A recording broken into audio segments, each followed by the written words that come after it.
Hi, everybody. Oh, God. Okay. So, what you're. This is going to be interesting today. Hi, welcome to Wine and Reason.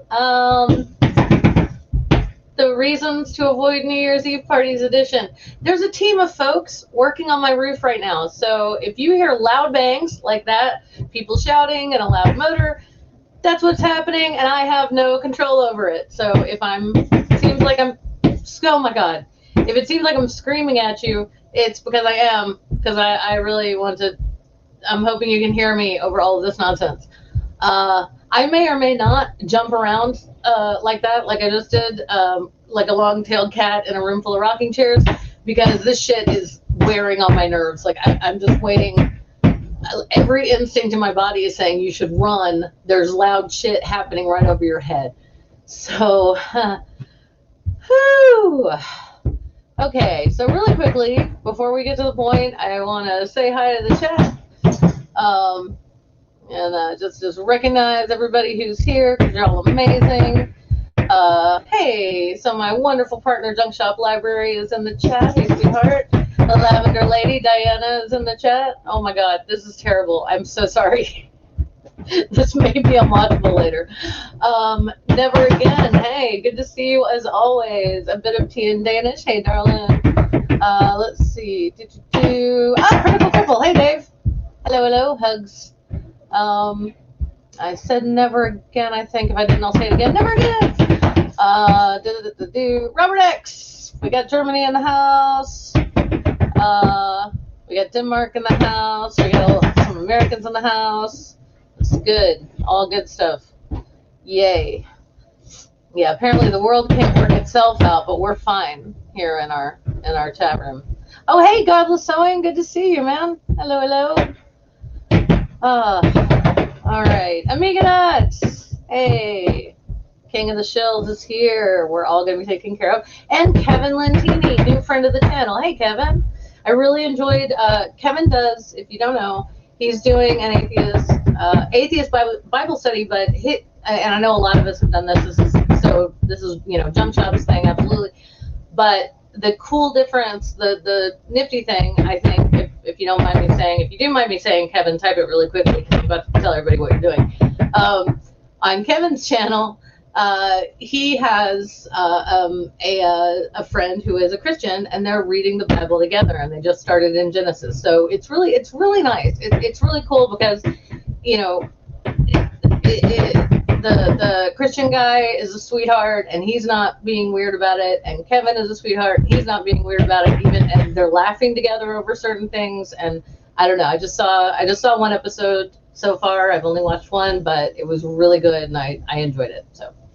Yeah, that's Kevin Lentini's channel. Sub to him. Paul Camish, so good to see you as always, my friend. And I've got a tiny Jack and Coke here.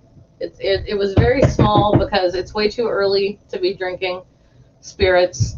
But I'm fucking terrified right now. So I went 19th century medicinal today and just made myself like half a Jack and Coke. But there you go, to Paul. Mark Caesar, so good to see you as always. How you doing? Anything new and exciting? Okay. Alrighty, so let's get started. We may end up ending early today because I gotta tell you, this is making me so nervous. I'm already talking really fast. And I apologize. Something that I've realized is I'm starting to sound like a broken record with the needle stuck on Killjoy. I've been stay home for Thanksgiving, stay home for Christmas, no matter how much it makes your mom cry. And yeah, now I'm coming for New Year's Eve. I am.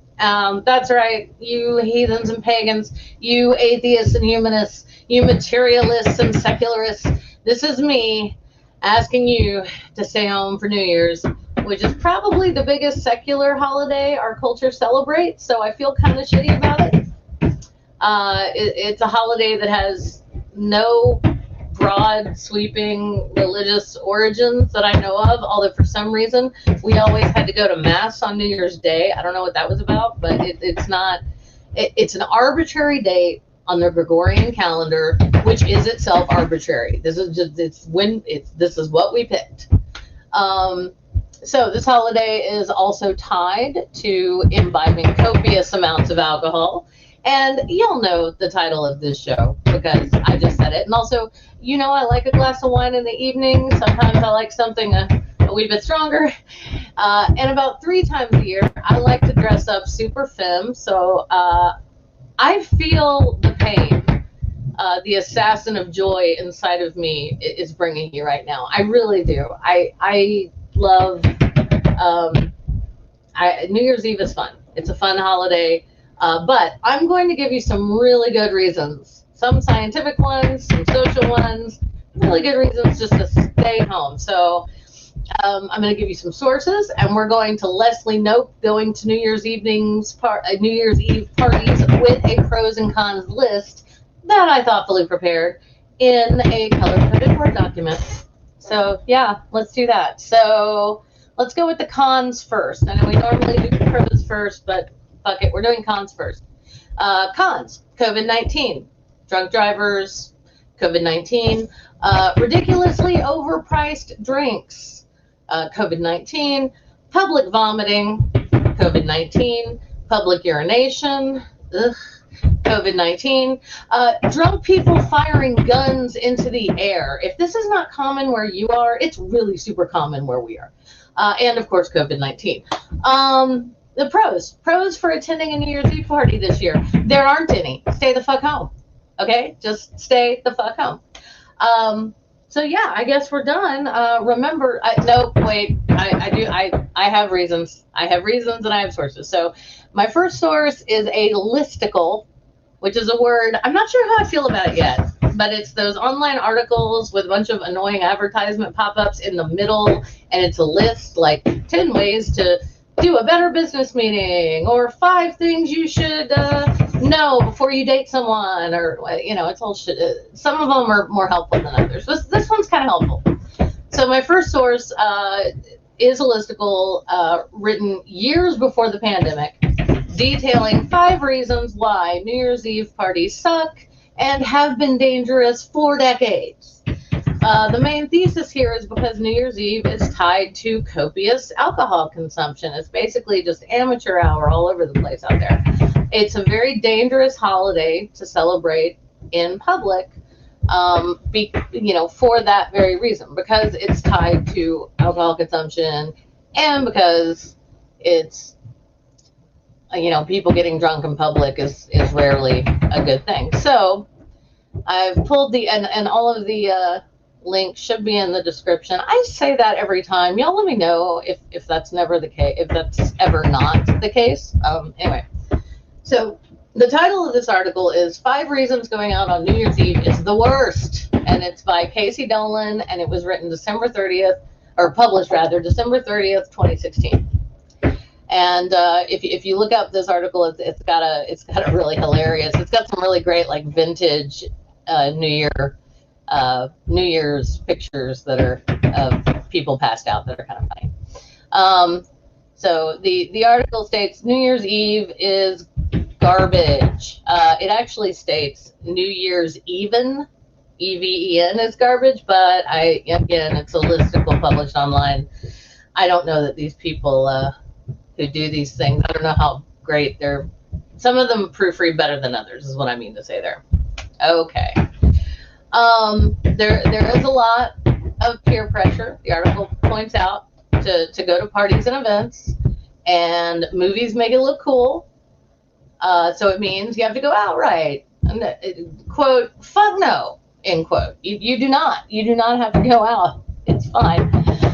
So the number one of the 5 reasons is capitalism, and this goes to the extremely overpriced drink. Like I bought a large bottle of Jack Daniels and not even a liter of Coca-Cola yesterday, and that was well under $50. If you go out, and that Jack Daniels will last me for a month or longer.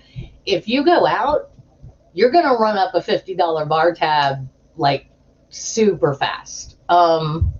But and then if you eat, if you go out to eat, that's going to be overpriced too. Your Uber ride is likely to be more expensive on New Year's Eve. And in a way, that one doesn't bother me as much because I think those folks are taking extra risks. But just like when you're buying anything for a wedding, there are certain holidays where they jack the prices up. So yeah, it's yeah, you can. And here the person has a tweet cited that reads, "Last night I paid $83 for a 5-minute Uber ride. What is the world coming to?" All right, so the second reason, the dumbass glasses, and by that they don't mean these kind of glasses. They mean the light up, like, and this year it would be 2020 or 2020. I know it would be 2021. Sorry, I forget how New Year's is practiced. And they're just silly. And then you'll look at your pictures later and go, wow, why did I put those things on? Reason number 3, you are going to hate it. And in here, the writer cites an article, a study from 1999, and I looked this study up because the same study from 1999 was cited in a couple of the articles I used for this video. And yeah, 1999, pardon me, was 21 years ago, but our society is not, I mean, other than having like better phones and stuff, our society has not changed all that much. So so one of the things what the study did is it tried to measure people's expectations for New Year's, and then show pretty much anyone who thought New Year's was going to be amazing went home sad and disappointed.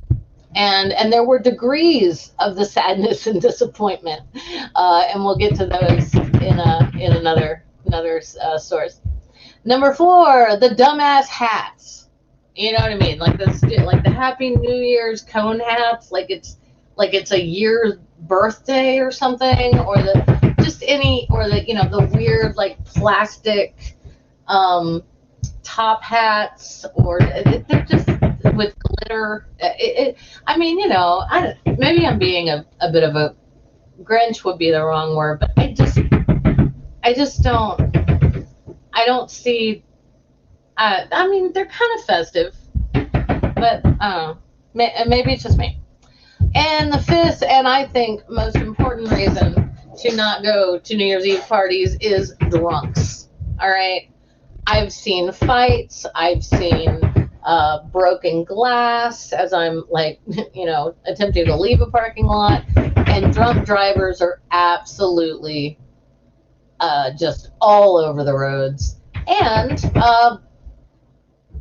stupid people firing guns into the air. And again, if this doesn't happen where you live, it absolutely happens where I live. And so that is why,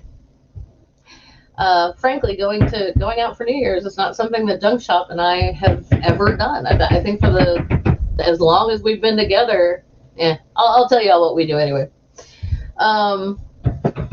I've got a large GD and Coke right now. Is that wrong of me, Paul Kemish? No, Paul Kemish, because it is evening where you are. It's only 2:13 p.m. where I'm from. Where I am at this moment. I'm not where I'm from at this moment. I'm where I live now. And yeah, I think it's that streak of American Puritanism hitting me there, Paul. But you are fine. You are fine, sir. It's evening. Your work day is over. I've still got to do some bureaucratic stuff that I'm really not looking forward to doing. Anyway, so I'm basically using y'all to procrastinate. So thank you. Amiga Nuts, thank you for dropping the links. As always, you're the bomb. You're awesome. Okay, so, all right, hang on. I got to look at my notes, see where we were. Okay, so, yeah, so the listicle. This is why I make notes, so I don't have to sing stupid things to fill in air that's dead. Okay, my next source is from the Washington Post, and it's titled "A Scientific Reason New Year's Eve is generally terrible. Now, this one, I love this, and you can look this up yourself. It's great. Let's see. Here we go. So the title is There's a Scientific Reason New Year's Eve is Generally Terrible. This was written by Anna Swanson, and that's Anna with one A. And she's a reporter. And she wrote this. This was published on December 31st, 2015 at 6 a.m. Central Standard Time. So, you know, and she initially opens up with an introduction about how in the movies, again, New Year's Eve is always full of excitement and intrigue and attractive people and sparkly outfits and surprise kisses at midnight and blah, blah, blah. But real world New Year's Eve is quite different. So here she's going to hit that. She's going to go a little more in depth into that 1999 study that I just talked about in the listicle. Quote, research done by a team of psychologists and economists on how we experience happiness actually offers an explanation. And a 1999 study called The Pursuit and Assessment of Happiness Can Be Self-Defeating, Jonathan Schooler, spelled just like it sounds, now of the University of California, Santa Barbara, or maybe we should say thanks, this was 5 years ago, Dan Ariely of Duke University, and George Lowenstein of Carnegie Mellon. Damn, those are some good schools. Sorry, that was brackets. That was me. Okay, continuing the quote. Offer evidence that those who plan to have a great time on New Year's Eve are likely to be the most miserable of all. And what this reminded me of immediately when I read that paragraph when I was preparing, because I actually prepare for these things now. When I was doing research for this video, what that reminded me of is the very, very common, in fact, I have a young lady in my family is going through this right now. It's incredibly common for newlyweds, particularly newlywed women, to get kind of depressed after the wedding's over. And I experienced this once, and so I knew how to avoid it the second time around, which was great. But the thing is, you're putting so many expectations on one day, like your wedding day, or in this case, New Year's Eve parties, on one evening, that it's just impossible. There's no way you're not going to be disappointed on some level. Prepare, how dare you, says the Lavender Lady. I don't know. I'm trying to put out more quality content for you guys, because some of you are paying for this stuff now, and I've got to, yeah. And so I feel like I need to do better. Okay. I'm fine. It's okay. Didn't even drink anything. Just choked for no reason. That's fantastic. All right. And yes, feel free to make Julie choked jokes in the chat. I understand. All right. So in the weeks leading up to New Year's Eve, the researchers, I'm sorry, I'm quoting again, and I should tell you that. In the weeks leading up to New Year's Eve, the researchers surveyed 475 people about their plans for the night, whether they would celebrate, how big the party would be, how much time and money they would spend on the preparation, and how much they expected to enjoy it. Then they contacted the same 475 people several weeks after New Year's Eve and asked them the same questions again. So that was the model that they were working under. Now, the study found that an overwhelming 83% of those they surveyed ended up being disappointed with their New Year's Eve celebration. And the people who were the most let down were those with the highest expectations, which makes sense. So yeah, also further down in the article, it says, the researchers can't be sure just why this happened. However, another study they did around the same time supports the idea that trying to have a great time is one of the surest ways to undermine your own experience. So in that experiment, quote, in that experiment, Schooler, Ariely, and Lowenstein had students listen to a famous piece of music like Stravinsky. Oh, actually, no, not like, but specifically Stravinsky's The Rite of Spring, which you've all heard at some point, even if it was just in a music box, and then record their levels of happiness. And some of the students were told to try to feel happy during the music, and others were not. And some were asked to check in during the listening period to see how happy they felt at the moment, while others were just asked to assess their happiness at the end. Their data showed that students who tried to be happy and who checked periodically to see whether they were actually happy reported the lowest levels of happiness of all. And there's a nifty little graph in the article that shows us. So it's, oh, hey, Godless Granny. So it's, oh, Doug Furston too. Hi. So it's absolutely fascinating. Essentially, there's something about the way that happiness works. If we kind of are supposed to, what I'm getting from this, and tell me if you're hearing it differently, what I'm getting from it is that we're supposed to let happiness just be a natural thing. It's when we put happiness expectations on ourselves that we get disappointed, because we don't consciously control the release of serotonin in our brains, right? Which is, or epinephrine, which are the, did I say the right word? I feel like I said the wrong word there. Let me know in the chat. Anyway, serotonin, definitely happy drug in the brain. And so yeah, basically, you can't force it. There was there's also a study that came out a few years ago, and I'm sorry I can't cite it because I didn't think I was going to talk about it today, but really quickly, people who work in retail and they have to do that forced smile thing where they go, hi, how are you? Thank you for coming to wherever. It's so good to see you. Oh my God. Yeah, they have to do that. Those folks tend to be overall less happy, if not slightly dysthymic or depressed, by the time they leave work, because faking happiness actually makes us sad, which is fascinating. Yes, that's what I took away too, Mark Caesar. Yeah, happiness seems to be negatively correlated with experiences. Absolutely. Or actually, we should say no, with expectations. There we go. That makes more sense. Thank you.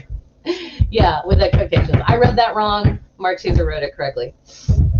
Yeah, so basically, if you're expecting to just have the best night of your life, guess what? You're not, because who knows what the best night of your life is going to be.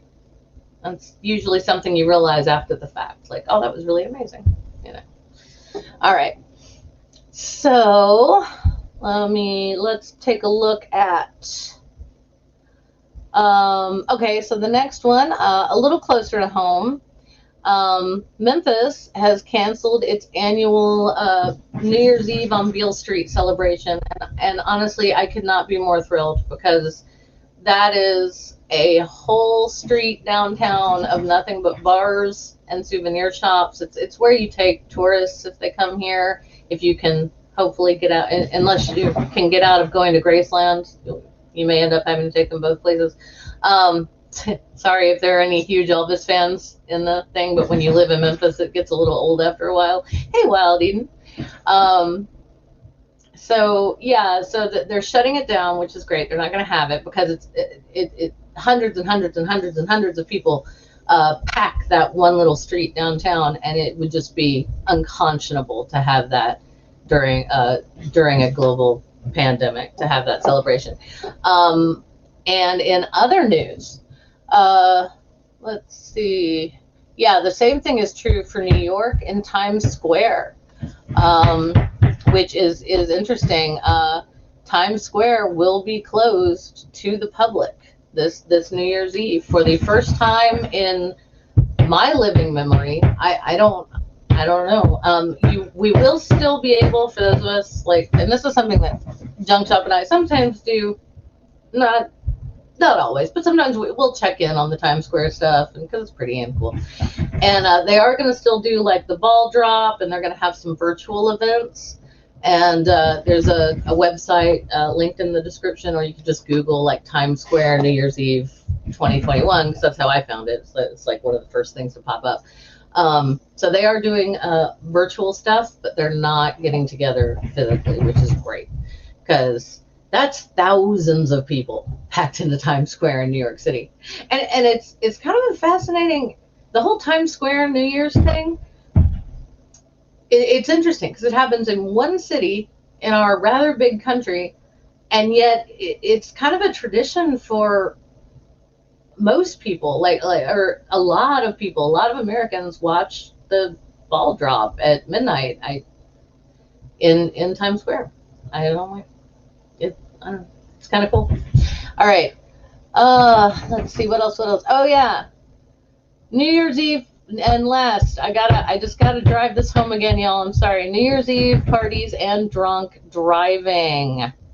So this is from last year. This is Luck Law LLC, attorney at law. So this is on the web page of a law firm, and they just put this up last year as sort of a, hey, just so everyone knows, drunk driving is bad, but many more people drive drunk on New Year's Eve than at any other time. So they said many people, quote, many people are planning to host or attend New Year's Eve parties. Such parties often revolve around the champagne toast at midnight, and often include drinks throughout the evening as well. While having alcoholic beverages to celebrate the new year can be fun and festive, problems arise when many revelers decide they should try to drive themselves home. And the number of drunk driving crashes, they point out, and fatalities increase sharply during the holidays. And New Year's Eve is absolutely one of them. And of course, what happens when you try to drive drunk? Lack of focus on the road, slower reaction time, blurred vision, disorientation, falling asleep at the wheel, poor judgment and control. And because of one or more of the above, impaired drivers commonly engage in dangerous or erratic driving behaviors, such as driving too slow or excessive speeding, failing to yield or brake for other vehicles, pedestrians, or other obstacles, like the tree.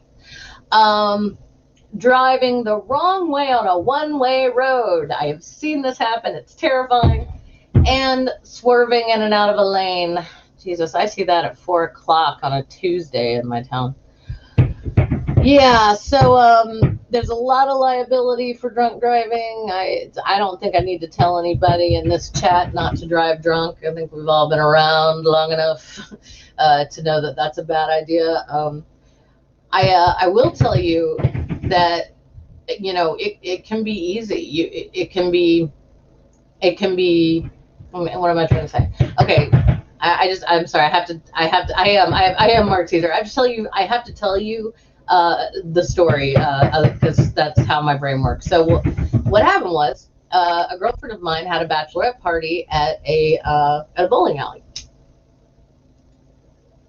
Sounds a little boring, sounds weird maybe. This is like pre-Big Lebowski, but you know what? It was her bachelorette party. That's what she wanted to do, so that's what we did.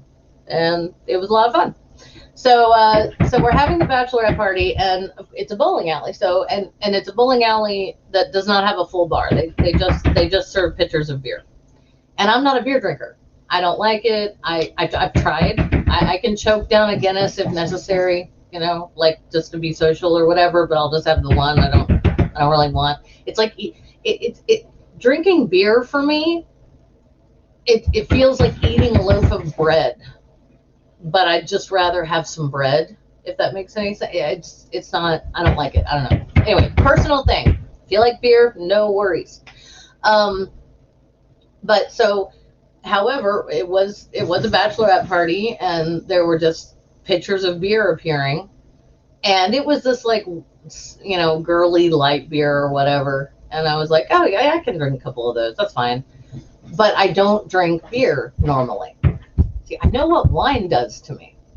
I know what Jack Daniels does to me.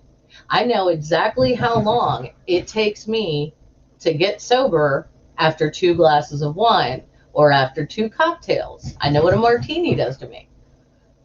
I don't know how beer works because I felt it makes you feel full. It made me feel full anyway. And I didn't feel buzzed or tipsy or anything until the end of the night, and one of our other friends needed a ride home, right? And I was like, oh yeah, I'll drive you home. No big deal. So I'm driving her home, and her home is like actually past where I lived at the time. And about halfway to my place, I'm driving and I look and I didn't take my eyes off the road and I said, I am so sorry. And she said, what? And I said, I am not okay. I thought I was fine. I thought I was sober, but I'm not. Like now that I'm operating a major machinery, I can tell that I am not legal to drive right now. And I was terrified because I didn't drive drunk as a rule. I don't do that. That's very dangerous and bad, and you can go to jail. So we were really close to my house. So I said, hey, if we stop at my place, can your husband come and get you? And she said, oh yeah, I'm sure he hasn't been drinking tonight. He almost never drinks. And I was like, awesome. Okay, so we got to my house safely, and luckily, and also because I had a white knuckled grip on the wheel and was doing nothing, like no music playing, no talking, nothing but concentrating on driving because I was so scared that I was going to fuck up and hurt someone or hurt us. And so that was almost 20 years ago. So I'm fairly certain I'm safe in admitting that publicly, but it was terrifying. It was absolutely terrifying. So, know what you're doing. And if you're drinking something you don't normally drink, get a designated driver. Do not do that. Okay, so back to New Year's Eve. Yeah, so, but, my point in telling you all that story is that you're not necessarily an evil person if you've driven drunk. Like, it's happened to a lot of people at some point, especially in their 20s, at least in the States, in their 20s, when they're just learning how to drink because now it's legal for them, and it can sneak up on you, is my point. Like, not everyone who goes to drive home realizes they're over the limit. And in fact, you can be like, you can be a very experienced driver and not realize, and be just over the limit and not realize it. That has happened to people. Oh yeah, this is fucked up. Yeah, Mark Caesar. This happens to experienced drunks think they are more capable of driving than new drunks. It's a lie. Yeah, it is. It's a lie. And I'll tell you another one I've heard. For those of you who like the devil's lettuce, so did I back in the day. I'm not judging at all. But there is a certain plant that a lot of people enjoy smoking or baking into baked goods and eating, and then they decide they have to go to McDonald's. We know who y'all are. Everybody else on the road, you're the one person driving 20 and a 40. Everyone knows who you are. Okay? You're not fooling anyone, and you are not a better driver while stoned. I have heard that argument so many times, and I just want to scream, no, you're fucking not. Your reaction time is slower. You don't know what you're doing. You feel really good, and you're like, ooh, pretty bird outside the window. Wait, what? Did the light change? No. You are not a better driver when stoned. Stop it. Okay. Didn't realize I was going to rant. All right. Okay. So, yeah, unprecedented in my lifetime. Times Square will not be open to the public for New Year's. And I'm glad that they're doing that. That was the smart thing. Now, the other part of this video was why you should never make New Year's resolutions. And okay, so here's why. Number one, by February, winter is still in full swing. In fact, in a lot of places, not where Mark Caesar lives, obviously summer is in full swing, but winter is still in full swing. So you've still got the longer nights and everything. They're starting to get slightly less long, but still, and it's cold. And 80% of New Year's resolutions have failed by February. This situation often leads to the blues, if not full-on depression. A lot of people get depressed after their New Year's resolutions fail. 2, I would suggest the alternative of, instead of making a sweeping broad generalization like I'm going to get in shape this year, or I'm going to figure out how to figure out my finances and finally get a handle on that. I mean, yeah, those are good goals, but they're also big, and you're giving yourself so much time that it's going to be really easy to go, you know, for February to roll around and you're like, oh yeah, I was totally going to work out more and eat better and I haven't done that yet. I'm awful. I'm gross. You know, so you want to avoid that. So making a list of short-term, attainable, smart goals, and I'm so sorry to throw, like, I feel weird because this is kind of like corporate speak, but it's one thing that I learned working in an office that actually does make sense. So making a list of short-term, attainable, realistic goals is a lot better because you are less likely because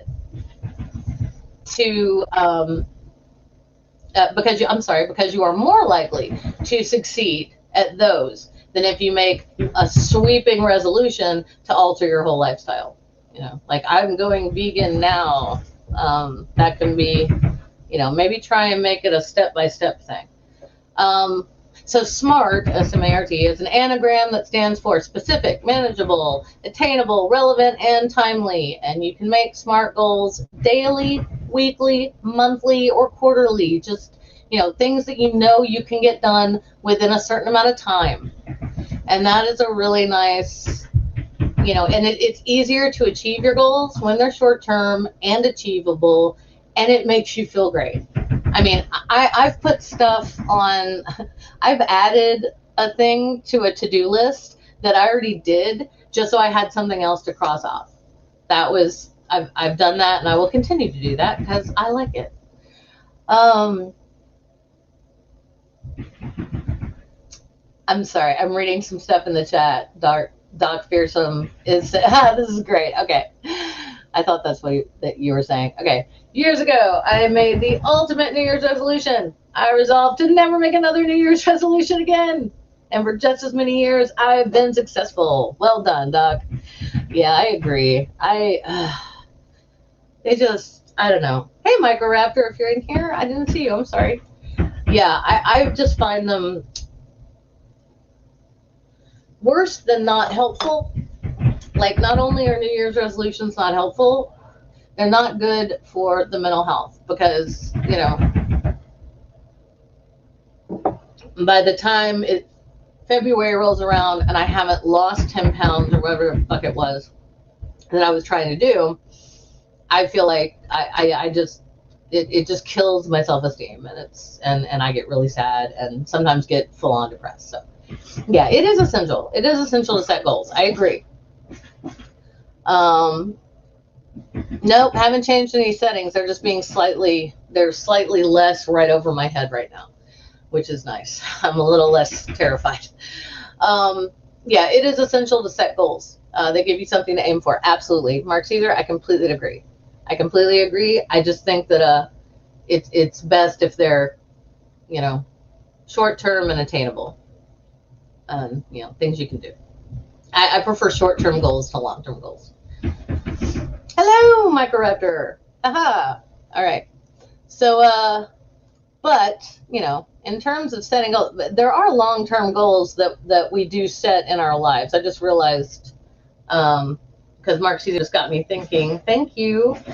For example, when I started as a freshman at my university, I had that was a long-term goal. That was a 4-year plan to, you know, get to graduation, and then I did that. And after I did that, I decided I was going to get a master's, and that was a 2-year long-term goal. So,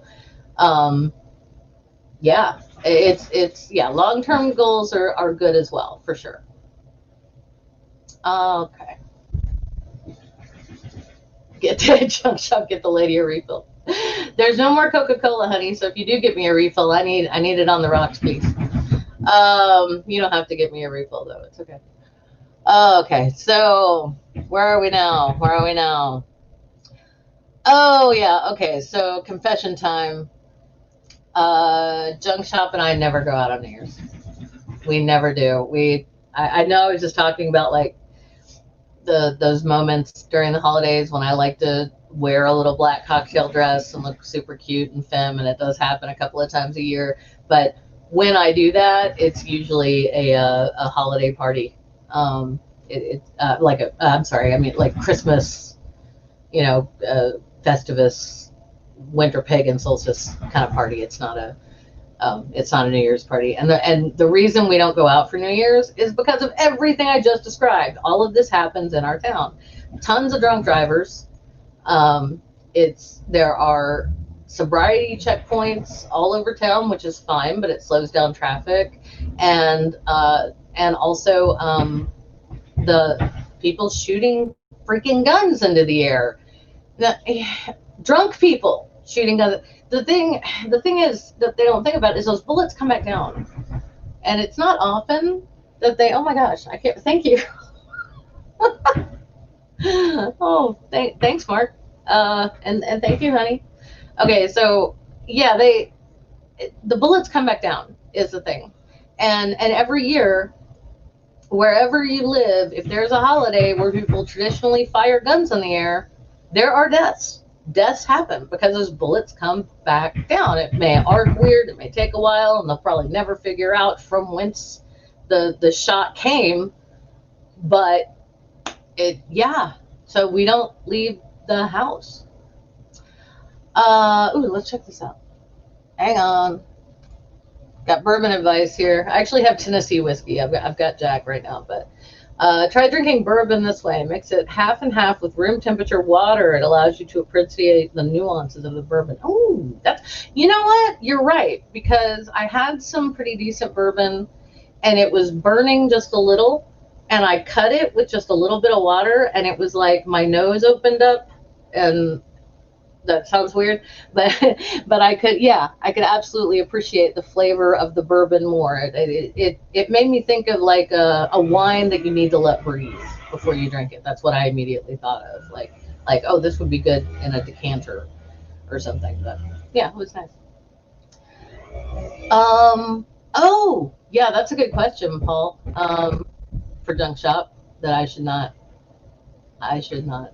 answer. Okay, I don't know, because I don't know the answer. Okay, so anyway, yeah, this is what we do, and I'm not saying you guys should do. Thank you. You are so sweet. I love you. Paul has a question for you in the chat. I think you'll see it. Okay. I think, cheers to my darling partner who brought me some whiskey. Microraptor, I think junk shop might risk becoming a Bible thumper, only they'll be thumping it against their forehead in frustration. Oh, honey, it's happened. It has happened, girl. Oh my gosh, they have face palmed so hard, I've been concerned on occasion. I'm like, please don't give yourself a black eye, honey. People will think I'm hurting you. Okay. So yeah, it's rough. Okay, yeah, thank you, Mark Caesar, for the bourbon advice. Next time, I might do that with this later and see if it works with the Jack Daniels. But yeah, that sounds nice. Thank you. I always love good cocktail advice. And that's another thing. If you don't go out for New Year's Eve, you don't have to worry. You don't have to worry about getting a designated driver or finding a cab or making sure that your Uber driver is a nice person. And I am not dissing Uber drivers. This is actually a Lyft driver.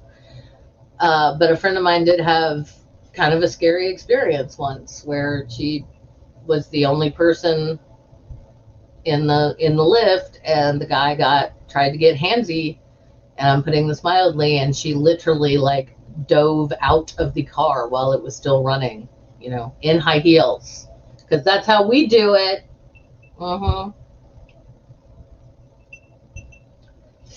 And luckily she was near us, so she called us and was like, hey, my Lyft driver just got kind of rapey and I had to dive out.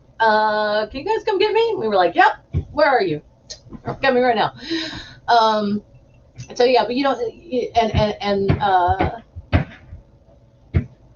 I don't know, Mark. I feel like I'm missing a joke there. I'm sorry.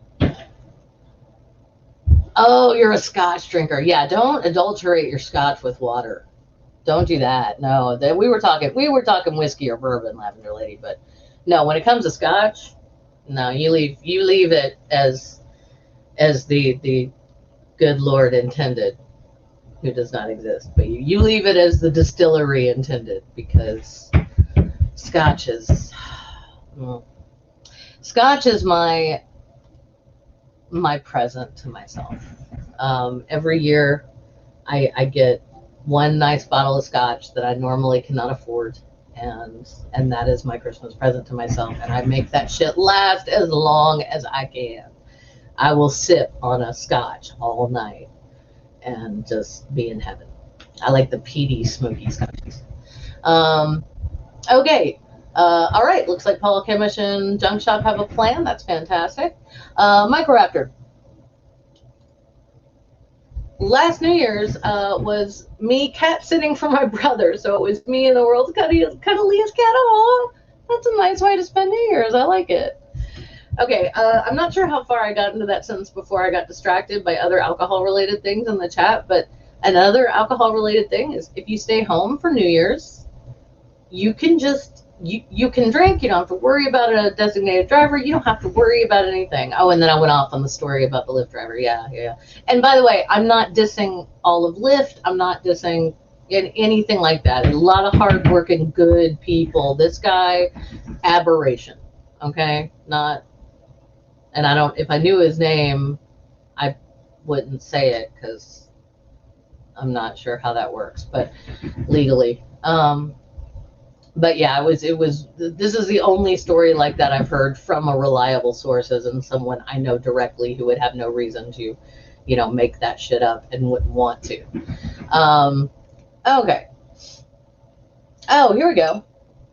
Thank you, Mark, bringing us the knowledge from inside the industry. Okay. And Mark is an Uber driver. So if something like that ever happens in a rideshare ride, definitely report it to the company. That sort of shit should not happen, and you are protecting others. Yes, sir. Thank you. Thank you. So I'll raise a glass to Mark Caesar for letting us know that, yeah, we should report it to the company, give them the driver's name, whatever information you have, a description, whatever, just do it. Because yeah, those folks don't need to be doing that job. I've never had a bad experience with Uber. I tend to get chatty with the Uber driver, and luckily all the ones I've had happen to be chatty as well. So Junk Shop gets to be quiet and introverted, and I just chat with the dude who's driving us around, and it's really nice. So I've always had good experiences with it, but I've been lucky. But also, yeah, I think that's because the majority of people doing that work are just good folks trying to earn some money, Okay. Right. Yeah, I think Scotch. I agree, Microraptor. Now again, I'm not telling anybody else how to enjoy themselves as adults, but yeah, that if that bit gets cut out, it's going to be used. There's going to be like a drawing of a penis near my face. That's going to happen. Okay. Anyway, I also think Scotch is better enjoyed slowly. So do I. Like many things. Yeah. All right. Yeah, we have roofers in. That's all the noise. I'm sorry. We didn't do it. It's the management company, and we just found out that they're going to be working on our roof probably all week. So, and there's nothing I can do about it. I can't. I don't have proper soundproofing equipment, and they're literally right over my head. And it's kind of terrifying. Yeah, you can imagine Junk Shop sitting quietly. Oh, you can't imagine. Oh no, they do. Yeah, they're usually the quiet one of the two of us. Y'all just get to see the fun stuff come out on Junk Shop's channel. Yeah, I agree too, Diana. Yeah, Scotch is something to be enjoyed slowly. Like really good dark chocolate. You don't just shove it all in your face. You savor it. All right. I rush everything. Well, we're all different. That's okay. All right. No, I do not have a rifle. Mark Caesar asked if I have a rifle. I do not. And it's not because I am part of some gun like gun safety legislation, grassroots groups. Blah. And because I was a teacher, and when the year I stopped teaching, we had an FBI agent come to the university to talk to faculty about what we were supposed to do in the instance of a school shooting. Hey, Randolph Richardson, don't worry, the story doesn't get super dark because luckily we didn't have one. And he told us to tell everyone in the classroom to be silent, which I don't know if you've ever taught 30 18-year-olds in one room, but sure, let's just assume. I mean, at this point, honestly, though, those 18-year-olds had actually been through way more live shooter, what do they call them, drills. I mean, we didn't have those when I was a kid because this wasn't a problem when I was a kid, sadly. Columbine happened the year after I graduated from high school. So anyway, point is, so they told us to keep the kids quiet, nobody make any noise, turn off the classroom light, lock the door, and shelter in place. And what I kept thinking was, I teach on the 3rd floor. The windows are, it's like a 60s, very modern kind of building. So the windows are like these arrow slits, which is, it's weird to say the windows are like arrow slits, but it was modern 60s architecture. But if you know anything about 60s architecture, you know what I'm talking about. Like, they're really long and tall, but you can't fit through them, or unless you're like a small child. And then even if you did, you had a 3-story drop to concrete. So basically, if I lock the door, and these weren't heavy duty locks, it's just a click, you know, little lock, and someone with a gun decides to kick down the door and start shooting, we're just fish in a barrel at that point. And yeah, that didn't factor hugely into my decision to quit teaching, but it was a factor. It was one, because I loved it, but I didn't want to die. No, but anyway, going back to your original question about, do I have a rifle? No, I don't. I'm a good shot. I've shot a gun, clip and a half once, with a handgun. I hit the target every time. Was told I had very nice grouping. Put the weapon down and promptly had a panic attack. So no, I can't even play games that have realistic gunshot sounds in them. Like, that's why I like, if I game, I only play fantasy games. Like, give me a bow and arrow or a sword and I'm fine. It can be as gory as it wants to be, but I just can't. I don't know why. My dad and one of my brothers are both Army sharpshooters. Like, they were, like, when they left the Army, their classification was sharpshooter. Like, they were both great at it. And apparently so am I, even with my shitty eyesight, but I can't do it. So, as you know, I'm big into guns, but I'm also big into gun control. Yes, you are, Paul Kamish, and as a former member of the, I don't want to get it wrong, as a former member of the United Kingdom's military forces, yes, you know what you're doing. And that's how I feel about my dad and my brother, because they both carry, they carry their they have a handgun on them everywhere they go, but they know what they're doing. You'd never know they even had it, because in this state, before it was, now it's legal, you can just have a concealed weapon, and you don't have to have a license. Before, you had to have a license. They had a license for concealed carry, and they're both veterans. They've been in war. They know when and when not to pull that weapon, and I've never seen either of them, pull their weapon unnecessarily. So yeah, so I'm not scared about, my dad, my brother, and people like Paul. British Army, yeah, right on. Thank you. Royal Army. Okay. You are a marksman too. Fantastic. Yeah, I saw a video that you did with your gun collection. You were doing all the right safety things, and that was cool. Harmonica Man, hey, what's up? I got to read your book. I'm sorry, I just finished. I'd been promising Richard Madsen forever that I was going to read his paper, and I finally finished it and sent him notes. So now I need to read your book and Aaron Lewis's books too. But yeah, and I don't mean got to like it's a chore. I'm excited to do it. I'm happy to do it. But yeah, I need to do that. I'm glad you shut up because you just reminded me. So yeah, so and Junk Shop and I are not gun people ourselves, but we live in the South, and hey, when my friends who hunt have extra venison, I'll make a damn good stew out of that. Make a fantastic chili too.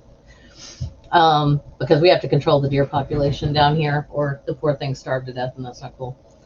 So this is what I'm saying. The reason that we don't go out on New Year's in the past has always been to stay away from drunks and drunks firing guns in the air, because that's how people party down here, y'all. And now, of course, the pandemic, that's a new reason. And we cuddle up with some movies, dinner, and drinks, and we usually get a cheap bottle of champagne to open at midnight, and we do our own little countdown. And so however you decide to celebrate New Year's this year, just please be safe, be conscientious, be extra careful. Don't go to gatherings of more than 10 people. Bring a mask. I'm actually wondering if anyone is going to do something cool like a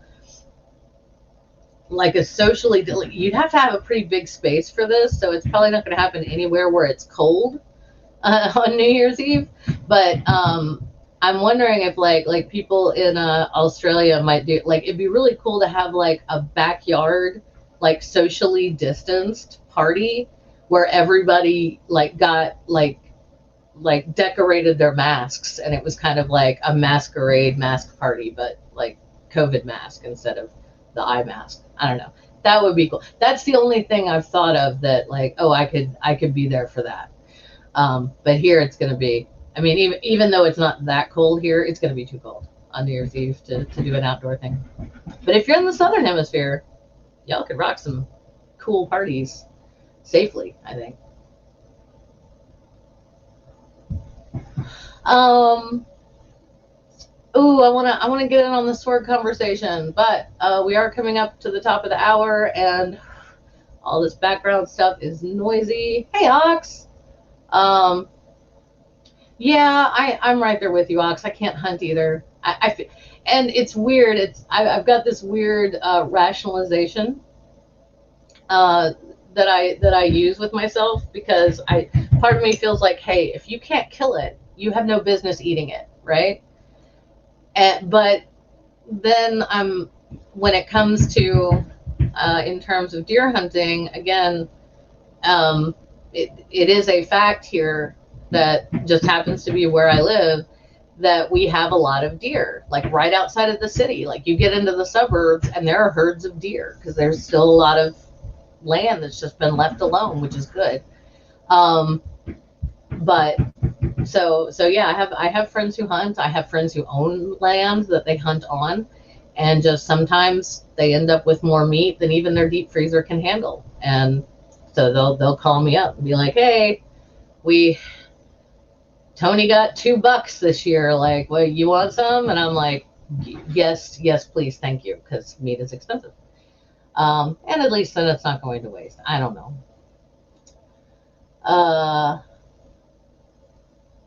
That is interesting, Ox. That is interesting. There's a story there that I want to know.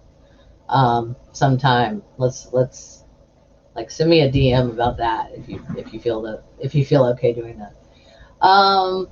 Oh, right. That's right, Mark Caesar. I'm sorry. I keep forgetting you live in a sensible country, and that your nation is handling this way better than ours. But COVID isn't a thing here in Australia for the most part. Social distancing is something that's not really followed these days. Good. I'm glad y'all have gotten it to a safe place, for sure. We are not. We are failing so hard at this. It's every day we're setting new records for how many infections and how many deaths. And in fact, I just found out today a good friend of mine has it now, and the fucked up part is that she was driving she was fine as far as she knew. She picked up she drove out of town to pick up her mom to take her mother to her sister's house so that her mom could spend, the week and Christmas and everything with, her sister and my friend's sister and the grandkids and everything. And the night that she got to her sister's, she after spending, a pretty serious, car trip in a car enclosed with her mom, not the next morning, my friend woke up with a fever and she tested positive for COVID. And now she's terrified because she exposed her mom to it, and her mom is elderly. So, and she felt fine. She thought she was fine. She's been safe. She has been, being really good about social distancing and all of that stuff. And we can't know. And I hope the vaccine is a big success too, Mark Caesar. That would be a game changer. Yeah, absolutely. That'll help. Yeah. Oh, this is a simple story. Okay, so this is the story of how Ox shot someone in the kneecap but would not shoot an animal. And I respect the not shooting an animal on principle. Simple. Was working in a carnival in upstate New York. Guy grabbed my money apron. He had a knife in his hand, so I shot him in the kneecap so he couldn't get away. Okay, fair. I mean, on that level, yeah, that's pretty cut and dry. Yeah, I mean, it depends, I think, on what it is you're defending and what you're doing.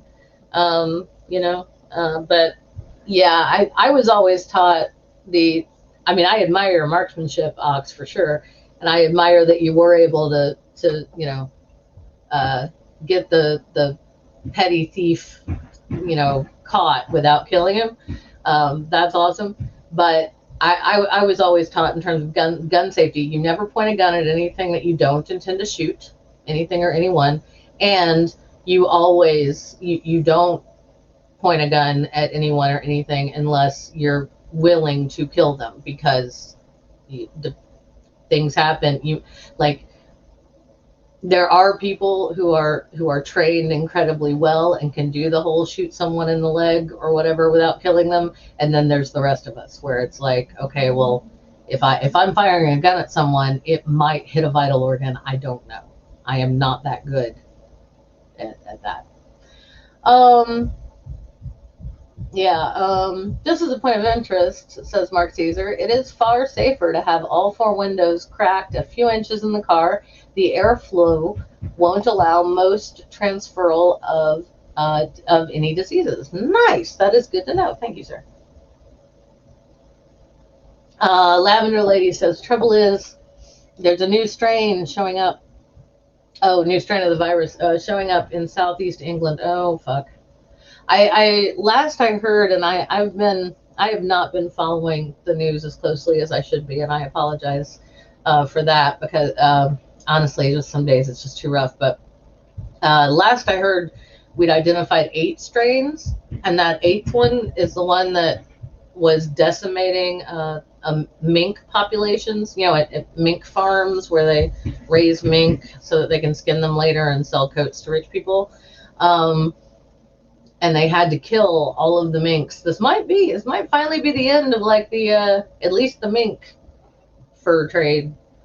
And I'm pretty sure, I think foxes are protected now, at least in a lot of places in the US. I'm not sure. I shouldn't just say things like that, because I should look them up first.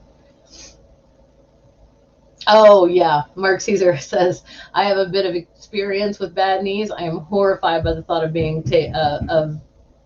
shot in the knee. Yeah, me too, man. Why I don't do things that might get me shot in the knee. However, says Dave, Critical Cripple, They think the Pfizer vaccine will still be fine on it. Okay, cool. And, you know, we'll find out, guys. We'll find out. And even if it gives us just partial immunity, that's better than nothing. It absolutely is better than nothing, because this is a new virus. None of our ancestors had it, and that's why it's hitting us so hard. So it's, yeah, I mean, yeah, exactly. Yeah. Okay. All right. Yeah, so you guys, oh, yep. Do you mean Lavender Lady wants to know for sure if Dave Critical Cripple means the new UK strain or something else? Or one of the other 8, at least, that have been identified? I'm waiting for Dave to type. Type, Dave! Type, damn it! I love you, I'm sorry. I'm teasing. Oh, Paul Kemish says to the Lavender Lady, yes, the death rate has doubled overnight? Seriously? Oh, fuck. Okay. I am so, oh, gosh. New UK strain. Okay, yep. Yep, Dave confirms he was talking about the new UK strain. All right, I'm going to have to look this up now so that I can be terrified for all of my wonderful friends over in the UK. I love you guys. All right. Okay, so thank you for putting up with the background noise. I'm so sorry. And again, I have no control over it. I don't own the property I live in. I am at the mercy of the new landlords who suck. Okay, so on that note, love you guys.